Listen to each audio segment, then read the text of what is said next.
हरे कृष्णा, राधे राधे। आज मैं आपको बताने वाली हूँ कार्तिक मास के 5 चमत्कारी दिनों के बारे में। वैसे तो कार्तिक का पूरा महीना साल के सभी महीनों में सबसे श्रेष्ठ होता है। कहते हैं कार्तिक का ये महीना भगवान विष्णु के दिल के बहुत करीब होता है और इस महीने में किया गया कोई भी पुण्य क्रम, कार्तिक स्नान हो, दीपदान हो, तुलसी पूजन हो, ठाकुर जी की पूजा सेवा हो, दान हो, कोई भी पुण्य कर्म कभी क्षीण नहीं होता है। लेकिन अगर आपने कार्तिक के महीने में पूरे महीने इनमें से कोई काम नहीं किया है, आपने दीपदान नहीं किया, कार्तिक स्नान नहीं किया है, आपने तुलसी पूजन नहीं किया, ठाकुर जी की सेवा नहीं की, तो देव उठनी एकादशी से कार्तिक पूर्णिमा तक के ये जो 5 दिन शुरू हो रहे हैं, इन 5 दिनों में आप पूरे कार्तिक मास के स्नान का पुण्य फल प्राप्त कर सकती हैं। अगर आप इन 5 दिनों में ब्रह्म मुहूर्त में उठकर स्नान करती हैं, कार्तिक स्नान करती हैं, दीपदान करती हैं, तुलसी पूजन करती हैं, ठाकुर जी की पूजा अर्चना वंदना करती हैं, ठीक उसी तरह कार्तिक मास के सभी नियमों का पालन करती हैं, तो आप मात्र इन 5 दिनों में कार्तिक के पूरे स्नान का पुण्य फल प्राप्त कर सकती हैं। कार्तिक के ये 5 दिन इतने खास होते हैं। देखिए जैसे अगर मान लो आप पूरा कार्तिक स्नान कर रही हैं, लेकिन कार्तिक के महीने में बीच में कोई अड़चन आ जाए, आपका कोई नियम छूट जाए, जैसे कि हम महिलाएं हैं, महिलाओं को पीरियड्स आते हैं, तो कार्तिक स्नान के आपके वो 5-6 दिन बेकार हो जाते हैं। लेकिन देवउठनी एकादशी से कार्तिक पूर्णिमा तक के ये 5 दिन आपके उन सभी दिनों की पूर्ति कर देते हैं। इन 5 दिनों में जैसे आप कार्तिक के पूरे महीने दीपदान करती हैं, तो इन 5 दिनों में डबल कीजिए। जैसे आप रोज 1 दीपदान करती हैं तो रोज दो दीपदान कीजिए। अगर आपने कार्तिक स्नान मास में रोज 5 दीपदान किए हैं तो आप इन 5 दिनों में रोज 10 दीपदान कीजिए। आपके कहना क्या मतलब ये है कि अगर कार्तिक के महीने में कार्तिक स्नान का आपका कोई कार्य बीच में छूट गया है तो आप इन 5 दिनों में अपने उस कार्य को पूरा कर सकती है। जितना भी काम आपका छूटा है वो सब काम आप इन दिनों में एक्स्ट्रा करके आप उन्हें पूरा कर सकती है। कार्तिक के इन अंतिम 5 दिनों में देव उठनी एकादशी से कार्तिक पूर्णिमा तक अगर आपने सुबह ब्रह्म मुहूर्त में उठकर स्नान कर लिया तो आपका पूरे कार्तिक महीने का स्नान माना जाएगा। पूरे कार्तिक मास के स्नान का पुण्य फल आपको प्राप्त होगा। इसलिए कार्तिक के ये 5 दिनों में ब्रह्म मुहूर्त में उठकर स्नान कीजिए। उसके बाद सूर्योदय से पूर्व आप अपने बाल गोपाल को, अपने कहना को, ठाकुर जी को पंचामृत से स्नान कराइए। उनकी सूर्योदय होने से पूर्व ही आप अपनी पूजा अर्चना वंदन सब पूरी कर लीजिए। अगर 5 दिन तक आप ये नियम पालन करती हैं तो पूरे कार्तिक मास में ठाकुर जी की पूजा अर्चना करने का जो फल प्राप्त होता है वो आपको इन 5 दिनों में प्राप्त हो जाएगा। कार्तिक स्नान करते समय हम रोज कार्तिक महात्म का 1 अध्याय सुनते हैं, तो इन 5 दिनों में आप कार्तिक महात्म के उन 30 अध्यायों को डिवाइड करके कुछ 5-6 अध्याय रोज सुन लीजिए।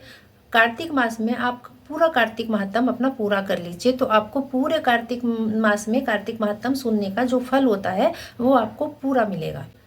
कार्तिक मास में कम से कम 6 दीपदान करने का नियम लीजिए। कम से कम 6 दीप जरूर दान कीजिए, या फिर आप 11 या 21 दीपदान पे कर सकते हैं तो बहुत अच्छी बात है, लेकिन कम से कम 6 दीपदान जरूर कीजिए। 1 दीप आप तुलसी जी पे रखिए, 2 दीपक घर के मुख्य द्वार पर रखिए, 1 खुले आसमान के नीचे रखिए, 1 अपने ठाकुर जी के सामने रखिए। इस तरह 6 दीपक आपको रोज दान करने हैं।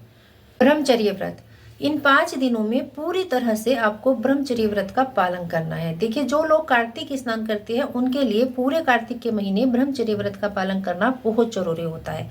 अगर आपने इन 5 दिनों में ब्रह्मचर्य व्रत का पालन किया और 5 दिन पृथ्वी शयन किया तो आपको इन 5 दिनों में पृथ्वी शयन करके पूरे कार्तिक के महीने के पृथ्वी शयन का पुण्य फल प्राप्त होगा। तो इन 5 दिनों में पृथ्वी पर शयन कीजिए।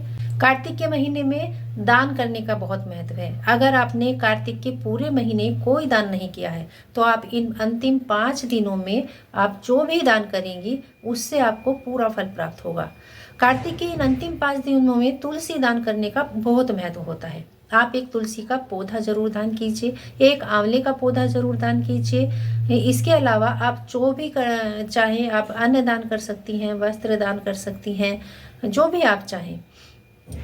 कार्तिक के महीने में तुलसी की परिक्रमा प्रतिदिन ले जाती है। अगर आपने पूरे कार्तिक के महीने तुलसी की परिक्रमा नहीं ली है तो आप इन अंतिम 5 दिनों में रोज प्रतिदिन सुबह शाम तुलसी की 11 परिक्रमा लेने का संकल्प लीजिए।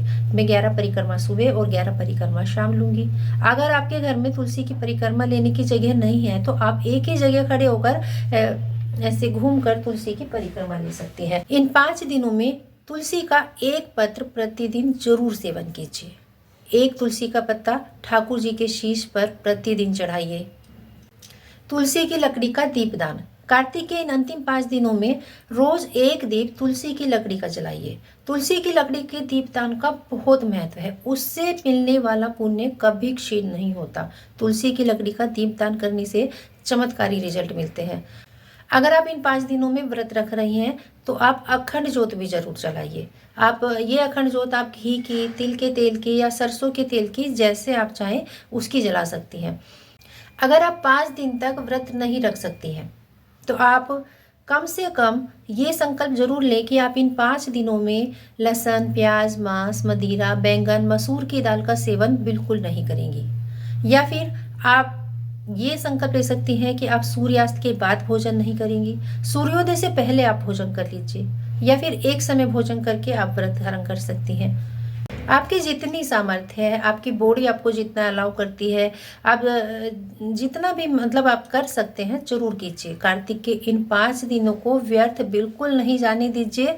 अगर सब कुछ नहीं कर सकते तो जितना कर सकते हैं उतना तो जरूर कीजिए। हरे कृष्णा, राधे राधे।